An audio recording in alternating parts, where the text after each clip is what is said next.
तो परिवहन मंत्री का सीधा संवाद ट्रक चालकों के साथ। इस शानदार बातचीत के बाद स्टूडियो में स्वागत करते हैं केंद्रीय सड़क परिवहन और राजमार्ग मंत्री नितिन गडकरी जी का। गडकरी जी यहां पर हमारे साथ मौजूद हैं, हम उनका स्वागत करते हैं यहां पर इस सड़क सुरक्षा अभियान में। आइए सर।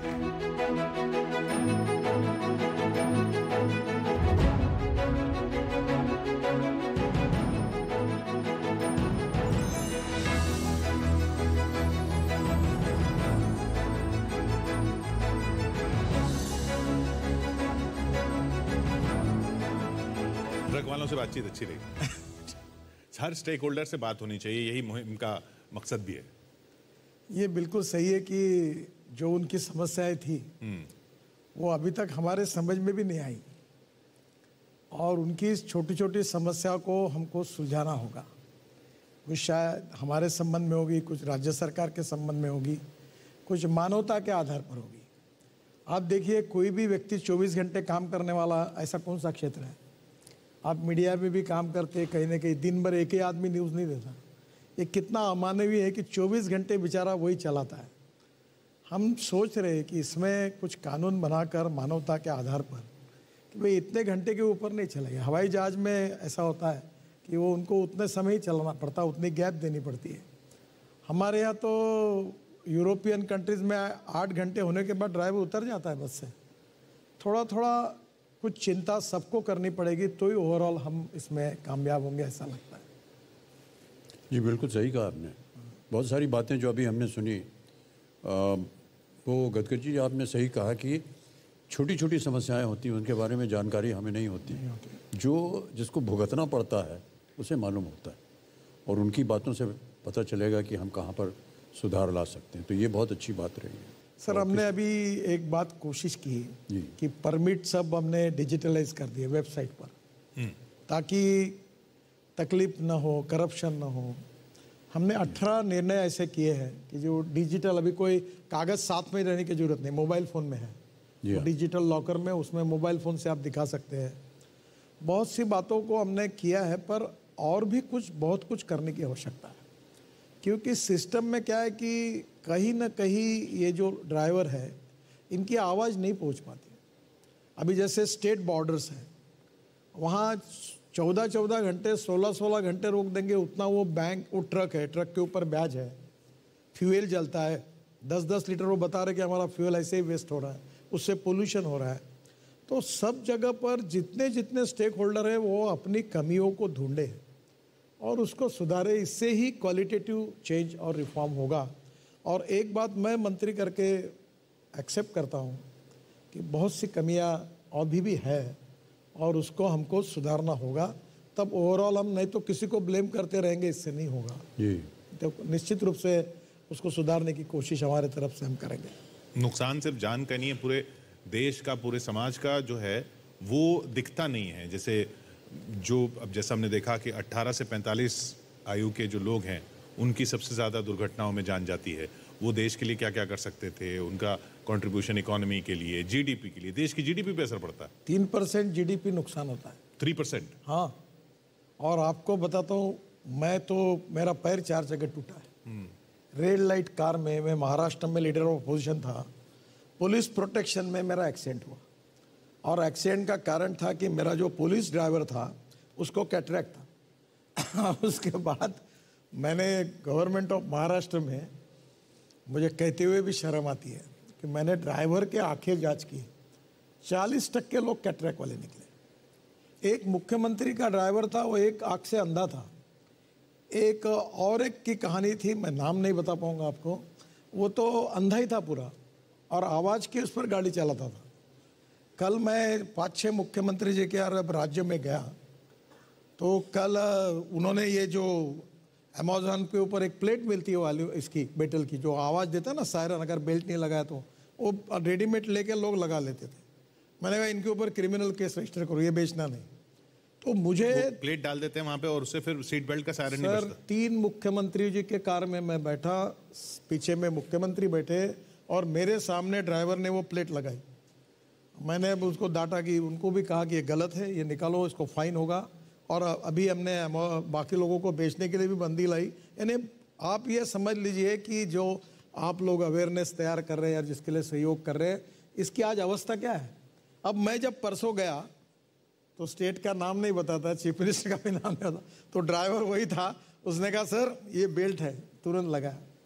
तो कहीं ना कहीं मुझे लगता है कि ये लोगों का जो माइंड सेटअप है, ये कि कानून के प्रति सम्मान भी नहीं और डर भी नहीं, तो ये हमारे लिए नुकसानदायी है। और ये अमिताभ जी जैसे लोगों को कहेंगे तो गंभीरता से लोग लेंगे और इसका माइंड सेटअप बदलेगा, ऐसा मेरा विश्वास है। अब ये बताते समय भी मुझे अच्छा नहीं लगता। नहीं, बहुत अच्छी बात कही है आपने तो कहा कि प्लेट लगाते हैं, बहुत से लोग वो पेटी को पीछे से ले जा करके हाँ वो भी लगा जोड़ देते हैं, तो वो टेंटे बंद हो जाते मैं हैं। ये आप जो बात कर रहे हैं, मैं ये प्राइवेट की नहीं कर रहा हूँ, जी मैं अधिकृत सरकारी गाड़ी की बात कर रहा हूँ, जिसमें सबसे बड़े व्यक्ति बैठते हैं, उसमें की बात कर रहा हूँ कि पीछे से बेल्ट लॉक करके रखा है ताकि आवाज नहीं आता। अभी हमने बेल्ट में कानून बनाया कि पीछे में भी बेल्ट लगाना पड़ेगा, नहीं तो वो आवाज आएगा। बिल्कुल बिल्कुल। अब वो भी लोग अभी भी बहुत बार लगाते हैं, नहीं लगाते। पीछे की सीट पे इतने हादसे हो गए, बहुत हादसे हो गए। देखिए ना आप, कितने बड़े प्रमाण पर अच्छे लोग कैसे कैसे हुए, इसकी घटनाएं कितनी गंभीर है। कानून जो बनता है, आमतौर पर ये एक धारणा बन गई है सबके मन में कि कानून बना है कि तो इसको तोड़ा कैसे जाए, बजाय इसके कि इसका पालन कैसे किया जाए। सबसे पहले ये सोच आती है कि इसको तोड़ने के लिए क्या क्या करना चाहिए, तब ये सारी चीज़ें, ये प्लेट है, ये वो है, ये सब निकलती है बातें। ये इस विचारधारा को बदलना होगा, मेरा ऐसा मानना। सर मैं युवा था, स्टूडेंट लीडर था यूनिवर्सिटी में, तब एक विजय सुपर स्कूटर आती थी। तब वो कुछ साधन नहीं थे, मैं 77 की बात कर रहा हूँ। तो मैं यूनिवर्सिटी में एक स्कूटर पे बैठे थे, तो गाड़ी नहीं, कुछ नहीं, चुनाव होता था। तो अब मुझे शर्म आती कि अपने बर्ताव से, तो 3 लोग बैठे थे और चौथे को स्टेपनी पे बिठाकर उसको बोलते थे नंबर प्लेट पे हाथ रख और चल गाड़ी जा रही। इससे बेईमान होकर, क्योंकि वो जो स्वभाव, एज, वो सब जो रहता है उसमें इसका महत्व ही समझ में नहीं आया। बिल्कुल सही कहा कि भाई आप किससे खेल रहे हैं, हमारे जान से हम खेल रहे हैं। तो ये बाद में ध्यान में आता है कि एक एक की जान, और जो मरने वाले लोग हैं उसमें मैक्सिमम 64-68% 18 से 34 वयोवर्ग के यंग लड़के, कोई डॉक्टर है, कोई इंजीनियर है, उनका परिवार पूरा ऐसी स्थिति में आ गया। मुझे लगता है कि ये बहुत ही गंभीर का विषय है और निश्चित रूप से इसका परिणाम निकले।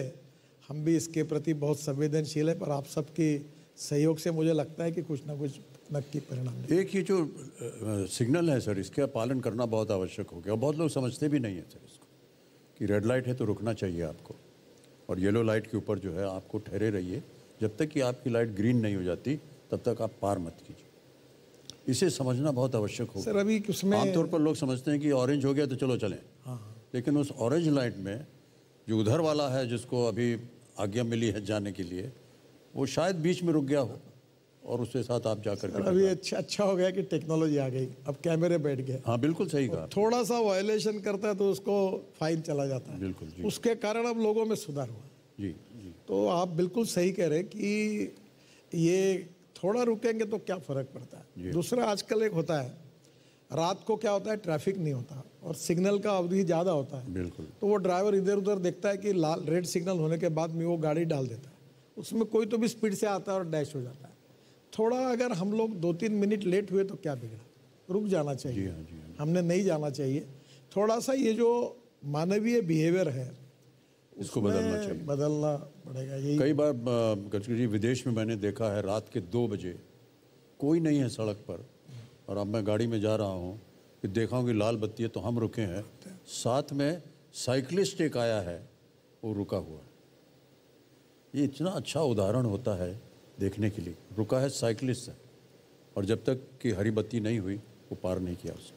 आप ये जैसी बात करें दूसरी कि कोई सीनियर सिटीजन यार क्रॉस कर रहा है, उसके लिए रुकना चाहिए। वो गाड़ी तुरंत, भले कुछ भी हो, गाड़ी वाला रुकता है और पहले उनको जाने देता है और फिर जाता है। ये बहुत अच्छी बात हमने काफ़ी देशों में देखी है जी। अब धीरे धीरे हमारे इसकी शुरुआत हुई है, लोग ऐसा पालन करने लगे हैं। और सिस्टम को भी हमने चेक, काउंटर चेक में ये जो कैमरे वगैरह लगाए, जी। इसके डर के कारण भी थोड़ा बहुत परिणाम हुआ है और लोगों के बिहेवियर में भी चेंज हो रहा है। थोड़ा बिहेवियर बिल्कुल सही कहा आपने। थोड़ी सी इज्जत अगर आ जाए सामने वाले के लिए भी तो बहुत अच्छा लगता है। बहुत अच्छा। मान लीजिए सड़क जो है सांकड़ी, दो गाड़ी शायद मुश्किल हो जाने में, उधर से भी आ रहे इधर से भी आप जा रहे हैं, अगर आप मान लीजिए 1 सेकंड की थोड़ा सा उसको जगह दे देते हैं जाने के लिए, क्या जाता है आपका। लेकिन आप अड़े हुए हैं कि नहीं हम जाएंगे पहले, और वो ना वो अगर वो भी अड़ गया तो आप रुके हुए हैं। थोड़ी देर अगर आप वो अगर पार नहीं करेगा तो आप भी नहीं जा पाएंगे और बाकी पीछे जो लोग हैं वो भी नहीं जा बिल्कुल पाएंगे। सही बात है। और सर मेरा ऐसा मानना है कि अगर आपने जगह दी और वो सामने वाला निकल के गया तो आपको क्रॉस करते वक्त अगर वो आपको एक हाथ हिला करके सलाम बोल दे, एक थैंक यू हो जाए, तो आपस में एक भाईचारा बन जाता है। बहुत कई बार हमने देखा है पेडेस्ट्रियन कोई क्रॉस कर रहा है, जहाँ पर आपने उसके लिए गाड़ी रोकी है, पेडेस्ट्रियन अगर आपको धन्यवाद दे दे तो क्या बुरा है उसमें। ये बहुत सही आपस बात में है। एक भाईचारा जो है बनता रहता है। कई बार हमने ऐसा किया है, आप पहले मुड़ गए और वो पीछे वाला रह गया, तो आपने देखा कि आप शायद जल्दी में थे, तो आपने उसको धन्यवाद देने के लिए ऐसे बोल दिया और फिर आप निकल गए। ये एक आपस में एक भाईचारा बनना बहुत आवश्यक है, मैं ऐसा मानता हूँ। इसलिए बार बार कह रहे हैं जो शब्द का इस्तेमाल कर रहे हैं, परवाह नहीं कर रहे। बिल्कुल सही कहा। परवाह ही कर लें बस, तो इसमें से बहुत कुछ जो है जो हो रहा है जो नहीं होना चाहिए वो ना हो। खैर, दूसरे की परवाह कर। दूसरे की परवाह। एक छोटा सा ब्रेक यहां पर लेते हैं, क्योंकि हमारे साथ आगे जुड़ेंगे वो लोग जो इस मुहिम में और इस अभियान में अपना जीवन लगा चुके हैं। कुछ लोगों ने बहुत कुछ खोया और उससे सीखा, और फिर वो और लोगों को बता रहे हैं कि क्या नहीं खोना है, कैसे नहीं खोना है। बहुत अहम है ये। जब हम आंकड़ों की बात करते हैं, जैसे अमित जी ने बताया, ये आंकड़े सिर्फ आंकड़े सुन के आप उनको भूल ना जाइए कि बस आए और गए। ये आंकड़े नहीं हैं, ये लोगों की जान है जो गई है। ये लोग हमारे बीच के हो सकते हैं, हमारे अपने हो सकते हैं। आपका अपना कोई इंतजार कर रहा है, परवाह कीजिए। छोटे से ब्रेक के बाद लौटते हैं।